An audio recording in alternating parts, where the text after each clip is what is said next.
आदमी जमीन को उलझन में देखते हुए डर के मारे थर्रा गया। उसे उम्मीद नहीं थी कि केवल कपड़े ही नहीं बल्कि गिनती कर रही चींटियां भी वहां होंगी। पुराने कप्तान ने यह देखकर तुरंत 5 सेकंड में कपड़े पहन लिए और जेलर की अनदेखी में जेल से भाग गया। लेकिन सामने की चींटी की भीड़ ने उसे लगातार पीछे हटने पर मजबूर कर दिया। सौभाग्य से हुसामी ने उसे इशारा दिया कि ये उसके साथी चींटियां हैं, जिससे पुराने कप्तान ने राहत की सांस ली। और उसके लिए आई सवारी और भी खास थी, एक उड़ने वाली चींटी जिसकी उसने कभी कल्पना भी नहीं की थी। जिंदगी में यह मुमकिन नहीं था कि वह उड़ती चींटी की सवारी करेगा, लेकिन उड़ती चींटी की तेज गति के कारण पुराने कप्तान को मतली होने लगी और वह बेहोश हो गया। जब वह जागकर बिस्तर से उतरने की कोशिश कर रहा था, वह फिर से डर के मारे थर्रा गया। उसे उम्मीद नहीं थी कि वह चींटियों से घिरा हुआ है। पुराने कप्तान ने सफलतापूर्वक अपनी पैरों की समस्या का फायदा उठाकर बच निकलने का तरीका ढूंढा। इसके बाद हुसामी उसको तहखाने में ले गया।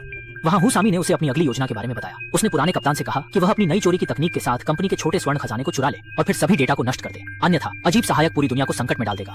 दरअसल सालों पहले वह सहायक हुसामी के रिसर्च प्रोडक्ट और सूत्र चुराकर कंपनी से उसे बाहर करवा चुका था। अब वह एक आतंकवादी टीम के साथ मिलकर खतरनाक हथियार बनाने पर काम कर रहा है। अगर उसे रोका नहीं गया तो दुनिया खत्म हो सकती है। इस बात को सुनते ही पुराने कप्तान ने पूछा कि क्यों वह चींटियों को चुपके से चोरी कराने नहीं भेज सकता। लेकिन हुसामी ने कहा कि चींटियों को एक लीडर की जरूरत होगी, इसलिए तैयार होने का तरीका शुरू हुआ। पहला कदम शक्ति प्रशिक्षण था, दूसरा कदम उपकरणों के उपयोग में महारत हासिल करना था और तीसरा कदम विभिन्न चींटियों के साथ भावनात्मक संबंध बनाना था ताकि वे आदेश मान सकें। जैसे ही पुराने कप्तान ने सुरक्षित रूप से तैयारी पूरी की, अंतिम कदम था सिग्नल इंटरफेरर हासिल करना ताकि कंपनी के आंतरिक सिग्नल को रोका जा सके। हालांकि उसे लगा कि वह सही तरीके से छुपा हुआ है और कोई उसे देख नहीं सकेगा, लेकिन वह एक पक्षी इंसान द्वारा स्कैन किया गया। सौभाग्य से वह आदमी बहुत होशियार नहीं था। पुराने कप्तान ने सफलतापूर्वक उसके पंखों के अंदर घुसकर उसे उड़ने से रोक दिया।